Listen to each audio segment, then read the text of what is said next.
हरिवंश पुराण नैमिषारण्य का सत्संग। धर्मभूमि नैमिषारण्य में सभी संतों का समागम हुआ। आर्यावर्त के मुनि विद्वान शास्त्रों के ज्ञाता उपस्थित थे। महामुनि और सभी शास्त्रों में पारंगत शौनक जी ने वहां उपस्थित सूत जी से कहा, हे सूत जी, आपने हमें अत्यंत श्रेष्ठ तथा आख्यान सुनाए हैं।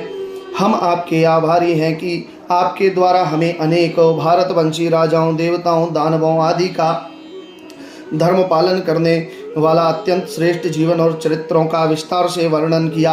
आपकी मधुर वाणी से हमने अनेक पुराण भी सुने। आपकी सुधामय वाणी हमें बड़ा सुख देने वाली है। शौनक जी की इस प्रकार बात का समर्थन वहां उपस्थित सभी लोगों ने बड़े हर्ष के साथ किया। शौनक जी बोले, हे मुनीश्वर, आपने कुरुवंशियों की सारी कथा कही, पर वृष्णि और अंधक वंशों के बारे में कुछ नहीं बताया। आप कृपा पूर्वक इन सब का विवरण हमें सुनाएं। इस पर सूत जी बहुत प्रसन्नता के साथ बोले, मुनीश्वरों, व्यास जी के शिष्य धर्मात्मा जन्मेजय जी ने जो प्रश्न किया वृष्णि वंश के बारे में, उन्हीं के अनुसार वृष्णि वंश की कथा मैं आप सबको सुनाता हूँ। अत्यंत मेधावी तेजस्वी भरतवंशी राजा जन्मेजय ने भरतवंश के इतिहास को पूर्ण रूप से श्रवण कर वैशंपायन से ज्ञान प्राप्त किया। वही वृतांत आप लोगों को सुनाता हूँ। पुराणों को श्रवण करने से प्रतीत होता है पांडवों और वृष्णि वंशियों का कुल एक ही वंश था। वंशावली वर्णन में निपुण तथा प्रत्यक्षदर्शी वैशंपायन ने राजा जन्मेजय को बतलाया। जो अव्यक्त कारण नित्य साधस दामक एवं प्रधान पुरुष हैं, उसी से इस ईश्वरमय जगत की उत्पत्ति हुई। उसी अव्यक्त पुरुष को अभिन्न तेज संपन्न तथा सब जीवों को सृष्टा और नारायण परायण समझो। उसी महान ब्रह्मा से अहंकार उत्पन्न हुआ। अहंकार से आकाश आदि सूक्ष्म जीव उत्पन्न हुए। सूक्ष्म जीवों से पंच तत्व और जरायु आदि 4 प्रकार के जीवों की उत्पत्ति हुई। उसी को सनातन सृष्टि कहते हैं। भगवान ने सूक्ष्म भूतों को प्रकट कर अनेक प्रकार की भौतिक प्रजा उत्पन्न करने के विचार से सबसे पहले जल का निर्माण किया, फिर उसमें अपना वीर डाला। जल को नीर कहा गया है। यह जल नीर की उत्पत्ति का कारण है। यही कारण नर के जनक भगवान को नारायण कहा गया है। भगवान द्वारा जल से डाला गया वीर हिरण्य वर्ण का अंड हो गया। इस अंड से स्वयंभू ब्रह्मा की उत्पत्ति हुई। अंड में 1 वर्ष रहकर ब्रह्मा ने उसके 2 खंड कर दिए, एक खंड पृथ्वी और दूसरा खंड देवलोक। दोनों खंडों के अंतराल में आकाश की रचना कर पृथ्वी को जल पर स्थापित किया। तब सूर्य और 10 दिशाएं बनाई। उसी अंड से उन्होंने काल, मन, वचन, काम, क्रोध एवं अनुराग की सृष्टि की। सप्तर्षियों को प्रकट किया। परम क्रोधी रुद्र को उत्पन्न मरीचि आदि के पूर्वज सनत कुमार को जन्म दिया। विद्युत, मेघ, रोहित, इंद्र, धनुष तथा गगनचर खगों का निर्माण किया। वेदों की रचना की। अन्य अन्य अंगों से अनेक प्रकार के प्राणी उत्पन्न किए। वशिष्ठ नामक प्रजापति भी बनाया, पर यह सब मन से उत्पन्न होने के कारण उनकी प्रजा में वृद्धि नहीं हो रही थी। अतएव तब ब्रह्मा ने अपनी देह से 2 भाग किए, एक को पुरुष बनाया, दूसरे को स्त्री। इस प्रकार भगवान ने विराट रचना की। विराट ने पुरुष को रचा। यह पुरुष मनु था। मनु ने मनवंतर का क्रम चलाया। योनिज सृष्टि में स्त्री संज्ञक द्वारा अंतर स्थापित हो गया। उसी कारण मनवंतर शब्द चल पड़ा। इस प्रकार योनिज अयोनिज दोनों प्रकार की सृष्टि हुई। शतरूपा अयोनिजा कन्या विराट की पत्नी बनी। शतरूपा ने विराट पुरुष के द्वारा वीर नामक पुत्र उत्पन्न किया। उससे विप्रवत और उत्तानपाद नामक 2 पुत्र, काम्या नाम की 1 पुत्री उत्पन्न हुई। काम्या के पुत्र सम्राट, रुक्षी, विराट और प्रभु हुए। उत्तानपाद ने 4 पुत्र उत्पन्न किए, ध्रुव, कीर्तिमान, शिव और अवस्थिपति। ध्रुव ने घोर तपस्या की। ब्रह्मा ने उन्हें उच्च लोक प्रदान किया। ध्रुव के 3 पुत्र हुए। कालांतर में इसी वंश में बैन हुआ। वह देवताओं का द्रोही निकला। तब मुनियों ने उसकी दक्षिण भुजा का मंथन कर पृथु नामक पुत्र को जन्म दिया। पृथु राजसूय यज्ञ का अनुष्ठान करने वाला पहला राजा हुआ। पृथु ने प्राणियों को जीवन दान देने के उद्देश्य से देवता, दानव, गंधर्व आदि के साथ मिलकर सबको बछड़ा बनाकर पृथ्वी का दोहन किया। तब पृथ्वी ने अन्नादि दुग्ध प्रदान किया तो सबकी जीविका का साधन बनी। आगे चलकर इसी पृथु वंश के प्रचेता की उदासीनता के कारण पृथ्वी वृक्ष विहीन हो गई। तब वृक्षों के अधिपति सोम ने प्रजापति का सहारा लिया। तब चंद्रमा के अंश से दक्ष प्रजापति उत्पन्न हुए।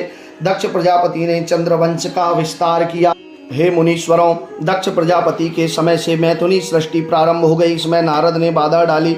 दक्ष प्रजापति ने उनको श्राप देकर भस्म कर दिया। तब देवताओं के अनुरोध पर ब्रह्मा ने दक्ष से एक कन्या लेकर नारद को पुनर्जन्म दिया। दक्ष प्रजापति का वंश बढ़ता गया। बहुत काल बाद दिति के गर्भ से कश्यप ने 2 अत्यंत बलवान पुत्र उत्पन्न किए। उनका नाम हिरण्यकश्यपु और हिरण्याक्ष थे। ये प्रहलाद हिरण्यकश्यपु का ही पुत्र था। सूत जी बोले, आगे चलकर ब्रह्मा ने चंद्रमा को ब्राह्मणों, नक्षत्रों, ग्रहों, यज्ञों और तपस्याओं का अधिपति बनाया। वरुण को जल का, कुबेर को धन का, बृहस्पति को संपूर्ण विश्व का अधिपति नियुक्त किया। भृगुवंशियों के अधिपति शुक्राचार्य बने। आदित्यों के विष्णु, वसुओं के अधिपति अग्नि बनाए गए। प्रजापतियों के दक्ष, दैत्यों के प्रहलाद, मरुतों में इंद्र, पितरों में सूर्यपुत्र यम और रुद्रों के भगवान शिव और षोडश मातृकाओं, व्रती, मंत्री, गोत्रों, यक्षों, राक्षसों, राजाओं, संध्याओं के अधिपति भगवान विष्णु बनाए गए।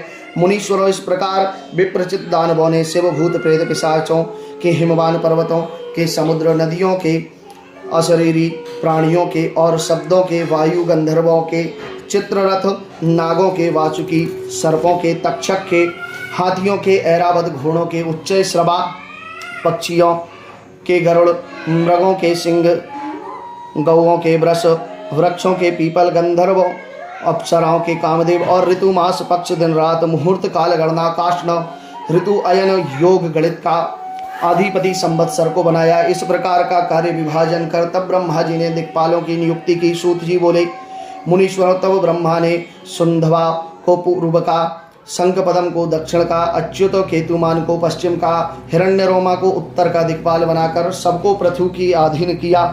तब सौनक जी बोले, सूत जी, बैन तो महादुरात्मा था, तब उसका पुत्र पृथु क्यों कर इतना प्रतापी हुआ? सौनक जी की इस जिज्ञासा पर सूत जी बोले, हाँ मुनीश्वरों, मृत्युसुता सुनीता के गर्भ से उत्पन्न बैन दुराचारी था। उसने यज्ञ हवन बंद कराकर देवताओं के सारे कार्य रोक दिए। उसने अपने को ही एकमात्र देवता बतलाया। उसे मरीचि आदि मुनियों ने भी समझाया। बैन ना माना, वह अपनी जिद पर था। तब मुनियों ने उसे पकड़कर उसकी जंघा का मंथन किया। बैन बहुत छटपटाया। उसकी जंघा से एक बौना और काले रंग का पुरुष उत्पन्न हुआ। वह खड़ा ही रहा। तब मुनि ने उसे निषीद कहा। इसी निषीद शब्द के कारण निषाद वंश का आदि पुरुष बना। तब मुनियों ने बैन की दक्षिण भुजा को माथा, उसे पृथु का जन्म हुआ। तब बैन नरक में चला गया। पृथु अत्यंत धर्मात्मा और प्रतापी राजा बना। उसके यज्ञ कुंड से सूत मागध उत्पन्न हुए। तब पृथु ने सूत को अनूप प्रदेश और मागधा को मगध प्रदेश का शासक बनाया।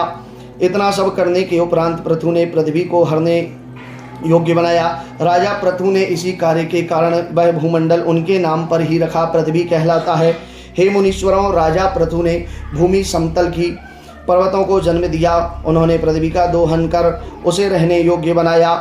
इसके बाद असुरों, नागों, यक्षरों, राक्षसों, गंधर्वों, अप्सराओं, पर्वतों, वृक्षों में पृथ्वी का दोहन किया। पृथ्वी का विस्तार समुद्र तक हो गया। एक समय वह मधुकैटभ के मद में व्याप्त हो गई, अतएव पृथ्वी का नाम मेदिनी भी हो गया। इस प्रकार दोहन के हो जाने के उपरांत पृथ्वी योग्य हो गई।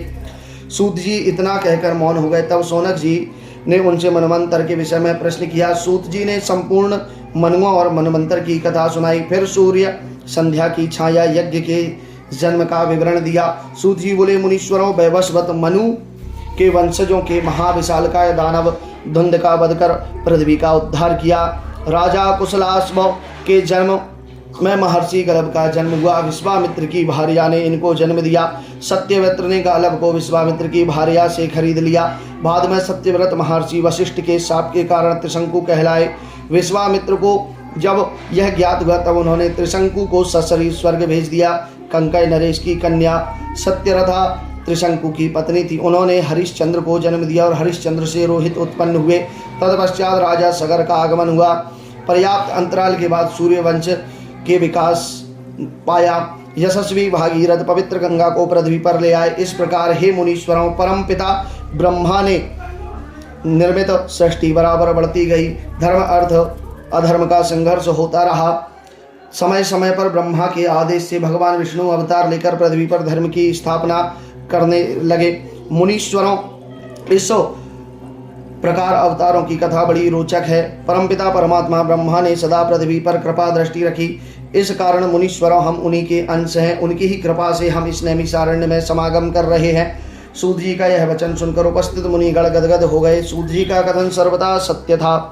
तब सौनक जी बोले, हे मुनि श्रेष्ठ, हमारे ज्ञान वर्धन के लिए कृपा पूर्वक अपने ब्रह्मा द्वारा हरि के अवतारों की बात कही, अतएव विष्णु के यह सब अवतार हरिवंश कहलाए।